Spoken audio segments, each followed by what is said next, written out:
it want to adopt a kind of technological system that will enhance both the collection, the assessment, and the collection. How does it work?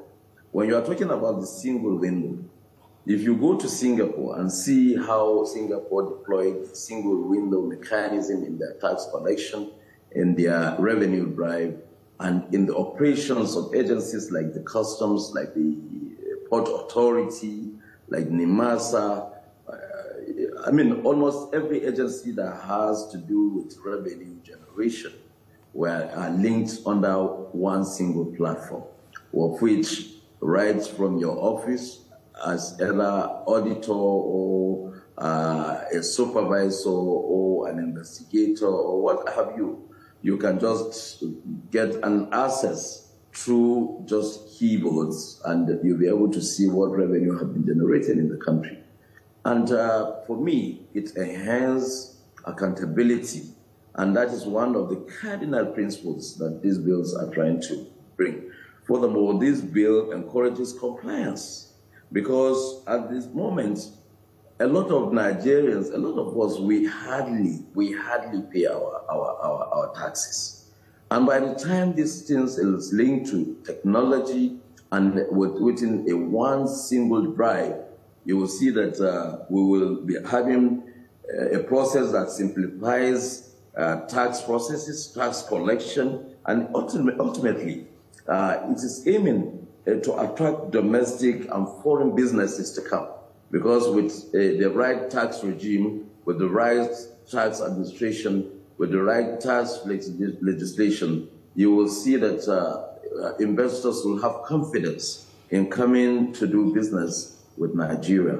And I believe that these are some of the multiplier effects in terms of gains that these tax bills are trying to bring to this country. I will give you some examples now. When you look at the system, like where you go manually or physically to make some payments, and this payment is being handed to somebody, there's always this issue of either misappropriation or some fraudulent acts will come in. But a situation where I'm being assessed based on, I'm bringing in a container, I'm being assessed based on the HS code of whatever item I'm bringing, the rate is already there. All I need to do after the assessment, and they believe that this is exactly what they have seen in the container is what I have declared. All I need to do is just to go link up to that platform. I might not even need to go to any bank to make any payments. All I need to do is to link up to that system and make my payments. And within few hours, it will show, within few minutes, it will show in every of the sections of the port. And all I need to do in less than 12 hours, I'll be able to get my container out of the port. So this system, I believe, is going to be something that we should, we should like this system, not for the sake of ourselves, but for the sake of this country. A lot of billions of naira is going down the drain in the hands of some few individuals. And we believe this is the only way that we'll be able to bring accountability, provide a taxing system that you and I will believe. Because if you believe in what you are being taxed, you'll be paying your tax. If there are infrastructures constructed based on the fact that it is the money that has been collected from you, you will not have any reason not to pay. You are having 24/7 electricity, 24/7 water system, you have good roads, your children are going to the best of schools. I mean, what else do you ask of?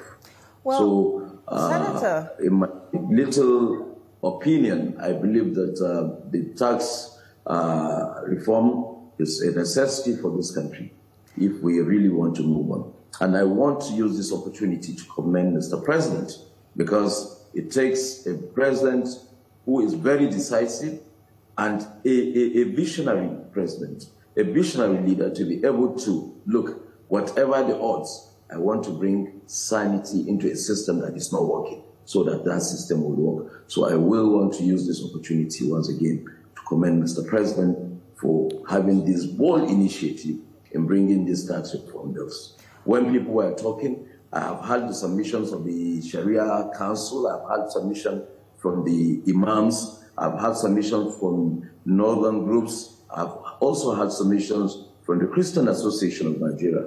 All those areas of concern they have raised, the committees will look into them. And when you look at the issue of inheritance, it's already in our law books. So I think the committee will do just what it's supposed to do, because we don't want any segment of this country to feel they are either shortchanged or marginalized. This is a law for all, and we'll make sure that religious groups are adequately considered and their concerns taken care of. Well, it's a good one you mentioned the inheritance tax, Senator, because this is an issue that has raised quite a number of concerns among some Nigerians. They are worried about how that applies and how the National Assembly is addressing that. Also, there's the argument about the VAT being a consumption tax, which should be attached, to the state where it is generated. However, this can only be sustained in a country with a long established and relatively advanced tax system. How is the National Assembly, looking into also this issue? How can this be measured? I'm talking about, the VAT as a consumption tax. How can it be measured? How can it be tracked? You see, the system we are looking at, or the legislation we're looking at, is a legislation that we feel, no matter how the complexity, should be able to work. We don't want to bring a legislation that I and you, because office is just for a term, for a period. It's transient. You will leave that office, but the laws that we want to make for this country is a law that we feel it will live the test of time. And when you are talking about taxes, every taxation should also come with equity. When you are asking me to pay something, you should be able to, also you that you are asking me to pay, you should be able to justify why I am going to pay for that. So when you are talking about the consumption tax, I believe VAT everywhere, even by its definition, it's like you are adding value to something that you are consuming. And once it is a consumption tax, I don't think there should be any issue towards that. We are a country that is evolving at the moment. We are trying to, if you look at what NIMC, Nigerian Identity Management Commission is doing, if you look at other agencies like what the Nigerian Bureau for Statistics are also doing, taking data, all we need in order to implement the right tax framework is for us to be able to also have the right data. And we cannot have the right data without the use of technology. And bringing in this legislation does not mean if the president signed this legislation today and today this starts working and you get it 100%. No, there is nothing like that. This is a system that when we put this legislation right, you can imagine some of the laws that we are working with now have been there for over 60-something years. So if we have such laws for over 60-something years, and some of them are even idle, nobody cares about them, nobody even remembers what they are doing. And then there are even laws that we have enacted, and today they have outfaced the relevance or the exigency of the time that they were enacted. They have changed. So look at example again with the free zones. There are a lot of questions that have, a lot of issues that have come up with the free zones operation. And the law, these bills tend to correct certain things. And when we feel it's not yet time for us to adopt, we will make it. Look, law is not cast in stone.